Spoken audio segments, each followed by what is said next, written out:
Hello. Welcome to प्रथम IAS. तो देखिए, आज हम लोग बात करने वाले हैं कि जो एक टीचर्स हैं, ठीक है, उनका नाम है आपको मरांडी। और वो एक्चुअली बंगाल के हैं, गणेश मरांडी। उन्हें जो है ना 2022 में साहित्य अकादमी अवार्ड की एक बहुत ही अच्छी, आप बोल सकते हैं, कहानी के लिए। ठीक है, आप लोगों ने बचपन में मनोहर पोथी का नाम सुना होगा। तो मनोहर पोथी एक, बोल सकते हैं कि एक ऐसी बुक थी जिसमें बच्चों की जो क्यूरियोसिटी होती है, लाइक कि मान लीजिए बच्चे ये सोचते हैं कि तारे क्यों टमटमना रहे हैं। ठीक है, अगर बारिश होती है तो वाटरफॉल ऊपर से नीचे की तरफ ही क्यों आता है। अगर मान लीजिए पानी ऊपर से देखने के बाद ब्लू क्यों दिखता है, धरती हमें ब्लू क्यों दिखता है, गुलाब लाल क्यों होता है। इन तरह की जो क्यूरियोसिटी टाइप की क्वेश्चंस है, ये बच्चे के मन में हमेशा आता रहता है। तो जो बुक कहानियों के थ्रू, या आप बोल सकते हैं चुटकुले हो या कार्टून हो, उसके थ्रू जो भी मान लीजिए एक तरीके से जो सिखा सके, उस बुक को बच्चे पढ़ना पसंद करते हैं और उन्हें जो है ना उस टाइम पे वही चीज़ें समझ में आती है। तो कुछ इसी तरीके का एक बुक है, उनको इस बार जो है ना साहित्य अकादमी अवार्ड मिला है। और आपको मैं बता दूं कि साहित्य अकादमी अवार्ड जो बाल एक तरीके से बोल सकते हैं साहित्य पुरस्कार है, ये लगभग आप बोल सकते हैं जो हमारे 22 लैंग्वेजेज है, उसमें से एक जो है ना संताली लैंग्वेज में लिखा गया है। तो हम जानने की कोशिश करेंगे इस बुक के बारे में, हप्पन माई के बारे में। ठीक है, ये एक पोएट्री कैटेगरी में आता है और 2022 में इनको क्यों मिला। तो देखिए, ये जो गणेश मरांडी थे ना, ये जब 15 साल की उम्र में थे, तो इनको शौक़ था कि जब वो मेला देखने गए तो उनके मेले में, हालांकि ये ट्रैवल मेला था, तो वहाँ पे आपको एक मैगजीन हुआ करता था, सिली। तो उनका शौक़ था कि एक बार उनके द्वारा लिखा गया बातें जो है ना सिली मैगजीन में छप जाए, तो उनसे लोग उनके बहुत जानने पहचानने लगेंगे और उनका शौक़ भी पूरा हो जाएगा। और ये एक्चुअली में जो गणेश मरांडी साहब हैं, ये पुरुलिया डिस्ट्रिक्ट आपको वेस्ट बंगाल में, वहाँ से बिलोंग करते हैं, क्योंकि उसी रीजन्स में ट्रैवल्स रहते हैं और संताली लैंग्वेज वहीं बोली जाती है। मैं आपको एग्ज़ाम पर्सपेक्टिव से बता दूं कि 1925 से पहले संताली लैंग्वेज एक मुख्य रूप से ओरल लैंग्वेज हुआ करता था, लेकिन आगे मैं आपको बताने वाला हूं कि 1925 में अचानक क्या हुआ कि इस पर्टिकुलर लैंग्वेज में एक नया जोश आ गया, जागृत आ गया। हुआ क्या कि एक रघुनाथ जी थे, मुर्मू जी, उन्होंने इसकी ग्रामर बना दी, इसकी लैंग्वेज, और एक तरीके से बोल सकते लिपि बना दी, इसकी स्क्रिप्ट। और फिर ये लिटरेचर अपने दमखम के साथ जो है ना आज पूरे भारत ही नहीं पूरे विश्व में अब जानते हैं, क्योंकि इन्हें बाल साहित्य पुरस्कार 2022 में एक बुक हप्पन माई के लिए जो है ना इस लैंग्वेज को प्रख्याति मिली है अब। ठीक है, तो हुआ क्या, इनको पता ही नहीं चला कि दो दो दशक बाद जो चीज़ें आज से ये ठीक अपने उम्र के 15 साल के पड़ाव पे, जब ये 35-40 साल के होंगे, तो इनकी इस खुशी को पूरा पुरुलिया ही नहीं, बंगाल ही नहीं, पूरे देश पूरे विश्व जानने लगेगा। ठीक है, तो ये जो है अपना माइथोलॉजिकल और जो अदर पॉपुलर कैरेक्टर होता है संताली से, जो फोक टेल्स हुआ करता था, उनको जो है ना एक्चुअली कलेक्ट करना स्टार्ट किया। और बच्चों को पढ़ाई से रिलेटेड चीज़ें जो है ना वो उस पार्टिकुलर कार्टून या कैरेक्टर में फिट करके इस बुक में उन्होंने डाल दिया इंटरेस्टिंग फॉर्म में। और ये सब चीज़ें तब जा कर के सपना पूरा हुआ जब 2016 में इस बुक को पब्लिश किया गया। और इसकी एक कहानी जो है ना इन्हीं के स्कूल की, जिस स्कूल में ये टीचर हैं, उन्हीं के स्कूल के जो फिजिकल एजुकेशन के टीचर थे, उन्होंने सबसे पहले इस पार्टिकुलर कॉपी हप्पन माई की कुछ कॉपियाँ खरीदी, परचेज की मार्केट से, और अपने दोनों बेटों के लिए। और उनकी बेटे, जो मैंने बच्चों को एक तरह बताया कि जो बच्चे का मन होता है किसी पार्टिकुलर टॉपिक्स को एक क्यूरियोसिटी के फॉर्म में देखने का, उसी तरीके से सीखा। और इनका जो अपना बिलीव था, जो इनके फिजिकल टीचर जिन्होंने बुक परचेज किया, वो बोल रहे थे कि जो चीज़ें कहीं ना कहीं बचपन में हमने लैक किया, देखिए आज से 50 साल पहले बुक की क्वालिटी बहुत अच्छी होती थी, लेकिन वो बुक ईजिली अवेलेबल नहीं होता था। एक बुक में 10-10 आदमी पढ़ा करते थे। उतनी अच्छी जो है ना इंफ्रास्ट्रक्चर नहीं हुआ करता था, प्रिंटिंग प्रेस नहीं था, इंटरनेट नहीं था।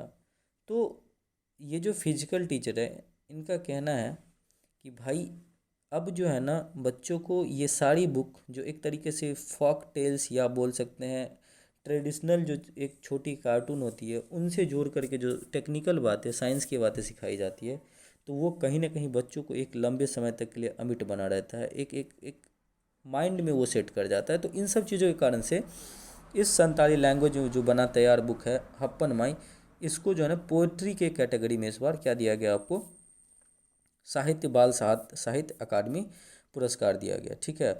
और ये जो है ना उस पुरुलिया डिस्ट्रिक्ट में एक तरीके से बोल सकते हैं मदर टंग है, क्योंकि वहीं पे लोग रहते हैं।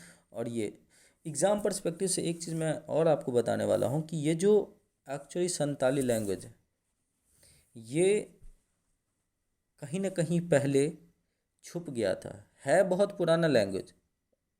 ऑस्ट्रो लैंग्वेज पार्ट जो है हमारे पूरे लैंग्वेज के सिस्टम का, उसका ये पार्ट है, ठीक है।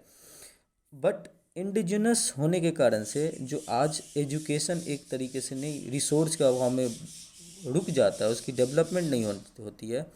बट इस तरीके के जो कॉमिक्स बनते हैं, पोएट्री बनते हैं साइंटिफिक फिक्शंस के आधार पे, तो कहीं ना कहीं जो है ना अब लोगों को ये आकर्षित कर रहा है। और इसीलिए लोगों का मानना है कि कहीं ना कहीं इस पे क्या होने वाला है, अब आपको फोकस करना पड़ेगा, ठीक है। और ये चीज़ें जो है एक तरीके से 1980 के बाद जो है ना ये सब सारी चीज़ें बहुत ज़्यादा साइंस फिक्शंस या आप बोल सकते हैं जो लिटरेचर से आधारित चीज़ें हैं, उसको जो है ना कहीं सोशल डेवलपमेंट को एजेंडा बना करके लोगों को अब एक दूसरे को इंडिजनाइजेशन, जितने भी फोक टेल्स है उन सब से जोड़ करके बच्चों के बीच में ये सारी चीज़ें पहुंचा दिया जाता है, ठीक है। और जैसा कि मैंने आपको बताया कि 1925 के बाद एक्चुअली में अगर आप देखोगे, ठीक है, तो ये जो साहित्य अकादमी अवार्ड है वो 1925 में जब एक पंडित रघुनाथ मुर्मू जी थे, उन्होंने इन्वेंशन किया था ओल चिकी स्क्रिप्ट का। तो संताली लैंग्वेज की जो अभी ये स्क्रिप्ट है दैट इज ओल चिकी है। और ओल चिकी से पहले जो है ना यहाँ रोमन स्क्रिप्ट हुआ करता था, जो कई टाइप का एक तरीके से बोल सकते हैं प्रोनाउंसिएशन भी कभी कभी ठीक नहीं हुआ करता था। लोग जो लिखते थे वो ठीक से लोग पढ़ भी नहीं पाते थे, तो उस टाइम पे जो है ना इतनी ज़्यादा प्रॉब्लम थी। बट जैसे ही ओल चिकी का 1925 में पंडित रघुनाथ मुर्मू जी ने इन्वेंशन किया, एक चार चांद लगे इस लैंग्वेज की। और उस टाइम से जो संताली लिटरेचर है और पोएट्री है वो अपनी जो मोर ओरिजिनल एक तरीके से डेवलपमेंट कम्प्रिहेंसिव करिकुलम पे फोकस करना स्टार्ट कर दिया। और 1980 के दशक में जब एक तरीके से बोल सकते हैं लॉजिस्टिक्स बढ़ा, लोगों को उस टाइम से जो है ना लोगों ने और भी जो है ना इस पार्टिकुलर जो लैंग्वेज है उसको ग्राउंड लेवल पे उतारने की कोशिश की। एक समय आया 2003 जब 92nd कॉन्स्टिट्यूशनल अमेंडमेंट एक्ट में संताली लैंग्वेज को जो शेड्यूल 8 है हमारे कॉन्स्टिट्यूशन का उसमें ऐड कर दिया गया। और जैसे ही इसमें ऐड हुआ, भारत सरकार की ये जिम्मेदारी हो गई कि अब आपको इस पार्टिकुलर लैंग्वेज को बढ़ावा देने के लिए बच्चों को एक तरीके से स्कूल लेवल की एग्ज़ाम्स में पार्टिसिपेट करने के लिए इस लैंग्वेज का यूज होने लगा। और लोग जो है ना इसे अपनी मदर टंग के रूप में देखा, इसे प्यार से इसको ग्रहण किया। और फिर अपनी एजुकेशन जो है इस ग्राउंड लेवल पे, क्योंकि आपको पता होगा कि अगर आप किसी भी डिफ़िकल्ट से डिफ़िकल्ट टॉपिक को बच्चों को उनके मदर टंग में सिखाते हो तो उन्हें समझने में बहुत आसानी होती है। और इस चीज़ों को गवर्नमेंट ने भी अच्छे से सोचा। और मैं आपको एक चीज़ और बता दूँ कि तब से साहित्य अकादमी ने संताली लैंग्वेज को 2004 से 4 कैटेगरी में जो है ना अवार्डित करने लगा। पहली कैटेगरी पोइट्री की है, फिर लिटरेचर की है, प्रोज की है, और एक चौथी कैटेगरी थी जो mix of pros and poetry था, जिसे उस टाइम पे जो है ना लोकली उस फॉर्मेट को, जो प्रोज और पोइट्री की फॉर्मेट है, उसे चंपूर संताली में कहा जाता है। तो इन सब सारी चीज़ों को देखते हुए आप एक तरीके से बोल सकते हो एजुकेशन लेवल पे वेस्ट बंगाल में जो है ना doctor Ratan Hembram the head of Vidyasagar university Santali department और एक जो साहित्य अकादमी एडवाइजरी बोर्ड थे, उन लोगों ने इस चीज़ों को अच्छे से सराहा और बोला कि जो ओल चिकी स्क्रिप्ट है, उसके बाद 1980 में जो टर्निंग पॉइंट आया और फिर भारत सरकार का 2003 में संताली को 8th शेड्यूल में सम्मिलित करना, ये सब मिला करके एक तरीके से बोल सकते हैं कहीं ना कहीं चार चांद लगा दिया संताली के डेवलपमेंट में। और इस तरीके से आप बोल सकते हैं कि जो इस पार्टिकुलर लैंग्वेज ने अपनी छाप छोड़नी अब स्टार्ट कर दी है। हप्पन माई न्यूज़ में है, याद रखिएगा इसे। और मैं आपको बता दूं कि ये जो साहित्य अकादमी की जो पुरस्कार होती है 22 लैंग्वेजेस को मिलते हैं। और सबसे इम्पॉर्टेंट बीपीएससी वालों के लिए वीरेंद्र झा को इस बार मिला है, ठीक है। तो याद रखिएगा। उम्मीद करते हैं कि सेशन अच्छा लगा होगा, और अगर अच्छा लग रहा है तो प्लीज़ हमारे चैनल को सब्सक्राइब कीजिए and don't forget to hit the bell icon, ताकि आपको सही समय पे नोटिफिकेशन मिल सके। बहुत बहुत आभार।